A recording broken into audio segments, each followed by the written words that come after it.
Last year 2024 में India ने US को 8.73 बिलियन रुपीस वर्थ की मेडिसिन एक्सपोर्ट की थी। ये इंडिया के टोटल फार्मा एक्सपोर्ट्स का 31% था। यूएस में मेडिकेयर और प्राइवेट इंश्योरेंस प्लान्स में ऑलमोस्ट आधी जेनरिक मेडिसिन से इंडिया से आती है। अब यूएस प्रेसिडेंट ट्रंप ने इंडिया पर जो 25% का एक्स्ट्रा टैरिफ अनाउंस किया है, उसमें अभी तक ड्रग फॉर्मुलेशंस और एपीआईज को टैरिफ हाइक से एग्जेम्पशन मिला है। But the industry is not taking any chances.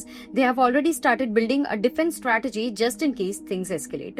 Indian pharma companies ने multi-layered defense तैयार करना शुरू कर दिया है, focusing on 4 key points.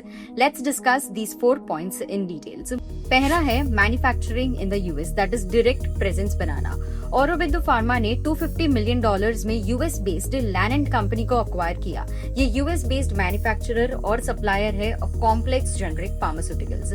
सिंजन international ने भी अपना पहला यूएस बायोलॉजिक्स प्लांट खरीदा $36.5 मिलियन में। लॉजिक ये है कि अगर यूएस में ही मैन्युफैक्चरिंग होगी तो टैरिफ का इशू में भी थोड़ा कम होगा।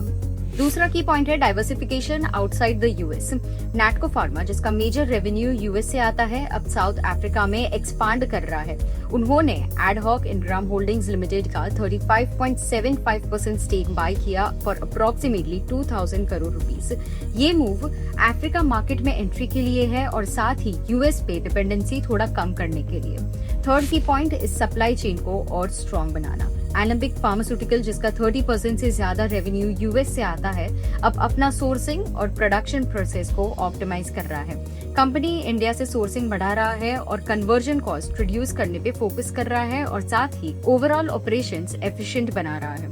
फोर्थ की point is outsourcing to the US manufacturer. जो कंपनीज यूएस में अपना प्लांट नहीं चला सकती, वो आउटसोर्सिंग का ऑप्शन एक्सप्लोर कर रहा है। जैसे सेनॉर्स फार्मास्यूटिकल, ये यूएस में ही मैन्युफैक्चरिंग करता है।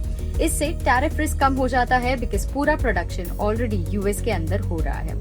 तो basically Indian pharma companies wait and watch mode पे नहीं है और प्रोएक्टिव स्टेप्स ले रही है। Indian pharma already supplies 50% of US generics. क्या आपको लगता है ये एक एडवांटेज बना रह सकता है या रिस्क बन जाएगा? और इंडियन फार्मा को और कौन से स्टेप्स लेने चाहिए according to you? Drop your suggestions in the comment section below. Also इसी तरह के रेगुलर मार्केट अपडेट्स के लिए subscribe to Kotak Securities YouTube channel and also follow us on all our social media platforms. Thank you and stay tuned.